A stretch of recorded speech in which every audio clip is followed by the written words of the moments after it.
बर' थुनलाइनि थाखाय गोजोनथाव खौरां। धर्मेश्वर बर'आ गोब्राब नाजानायनि गेजेरजों दैजिं मेला मुंनि गांसे सुंद' बिजाबखौ दिनै बेखेवबाय।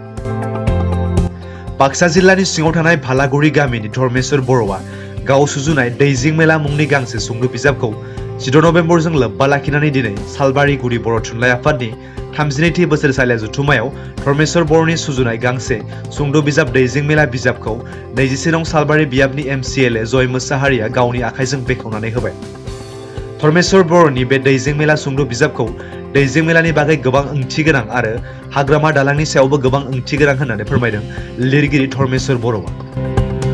बे बिजाबखौ सोरबाफोर फरायनो गोसो दंब्ला गाहायाव होनाय जानबुं नाम्बार 9435677393 आव खौरां लानानै लांनो हागोन।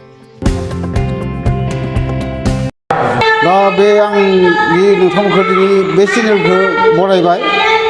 दा आं दैजिं मेलानि सोमोन्दै बेखिनि बुंनो लुबैयो। आंनि बे गिबि लिरनाय सुजुनाय गांसे सुंद' सल' बिजाब। बे बिजाबनि गेजेरजों आं दैजिं मेलाया जिहेथु BTCनि सिङाव खुंनाय जायोमोन बिनि सायाव लिरनाय जादों आरो बेयाव जोंनि BTC ओनसोलनि बर'ल' नङा गुबुन गुबुन हारि माहारिनि जोंनि जि जौगाखांनाय बेखौ बेयाव एसे फोरमायनाय जादों। बेनि बादैबो बेयाव आंनि लिरनाय दोंब्रै सल' दं, सुंद' सल'। बेयाव मोनसेया जाबाय गुबै सुंद' सल' गांस्रि। बेयावबो जोंनि बर' समाजाव दानि फरायफुनाय गथ'फोरा खुदियाफोरा सम जायै समावनो फरायफुनाय समावनो गोसोथोलायनानै हाबा जानानै आलायस्रि जानाया बेयाव बेरखांदों। मडेला बेयाव दं। आरो मोनसे जाबाय बेयाव जिउनि बेलासि दं। बेयो आंनि जिउआव गोखा गोखै मोनबोनाय जि जारिमिन बेखौ आं सुंद'यै फोरमायनाय जादों।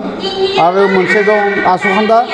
आसुखान्दायाव जोंनि BTC आरो BTRनि जि एग्रिमेन्ट जाबाय बेयाव जिखिनि दा बेले बेजे नुजाथिदों बेखौ एसे बेखेवनाय जादों। बे मोनसे आरो ओमफ्राय मोनसे दं दैजिं मेला बुंबाय। दा बे मोनब्रैयानो आंनि बेयाव लिरनाय सुंद' सल'।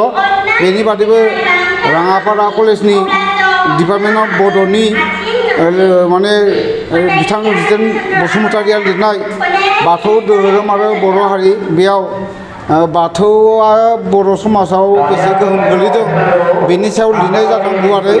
बेयो जोबोर गोलाव जादों आरो आं सानो बर' हारिया बेखौ नायोबा बाथौनि सायाव फोथायनाय फैगोन आरो बाथौआ जे बर' हारिनि थाखाय मा गोनांथि दं बेयाव लिरनाय दं। बेखिनिखौ आं बेयाव फरायबा मोनगोन होननानै आसा खालामदों आरो जेंना जेंसिया बेबायदि आं एसे सानाखैमोन आरो बेखौ सुजुनो गोनांबो नङामोन। खिन्थु दा आं नुबाय जोंनि गेजेराव थारमाने सुंद' सल' लिरग्राफोरबो अनेक दं। खिन्थु दैजिं मेलानि सायाव लिरनाय आं नुनो मोनाखैमोन। नुनो मोनैखाय आं सानदों आरो जे बेखौबो सोरबा जुदि लिरनानै गालांनो हायोबा हयथ' उन जोलैफ्रा दैजिं मेलाया मामोन बा मानो जानाय बा हाग्रामा ब्रिजआ माबोरै जानाय बेफोरखौ हयथ' मिथिगोन। आरो बेखौ नोजोर होनानै आं बे दैजिं मेलानि सुंद' सल'खौ लिरनाय जादोंमोन। बेयाव आं आसा खालामो आंनि दैजिं मेलाया जिहेथु गिबिसिन लिरनाय ओंखायनो आंनि बे बिजाबखौ बायना फरायग्राफोरनिसिम बेनो आर'जआ आंनि गिबि लिरजेननाय बिजाब हिसाबै जाय फरायगिरिफोरा लांनानै बिथांमोना जाहाथे गोरोन्थिफोर नुदोंबा आंनो आसि दिन्थिहरो आरो लोगोसे आंखौ बेयाव माने उत्साह होनाय जागोन बेखौ आं मिजिंथियो। आरो बिथांमोनखौ आंनि बिजाबखौ फरायनो थाखाय आं बिथांमोनखौ हयथ' खर' गंग्लायनायखौ आंखौ जासिहरनाय जाबाय आरो बे गांसेनि दामा एक्सुवेलि इयाव आं दा 500 कपि दिहुनदोंमोन। इयाव एकदम 30 थांखादो 30,000 हिसाबै 60 गोलैखादोंमोन। ओमफ्राय दा आंनि हिसाबा ओरैनो आरो आं बेनिफिटखौ आं सानाखै। खिन्थु जाय बिजाब दखानिफ्रा बिजाब गलाफोरा बिजाबखौ लांगोन बिथांमोननो आं हयथ' 35 निफ्राय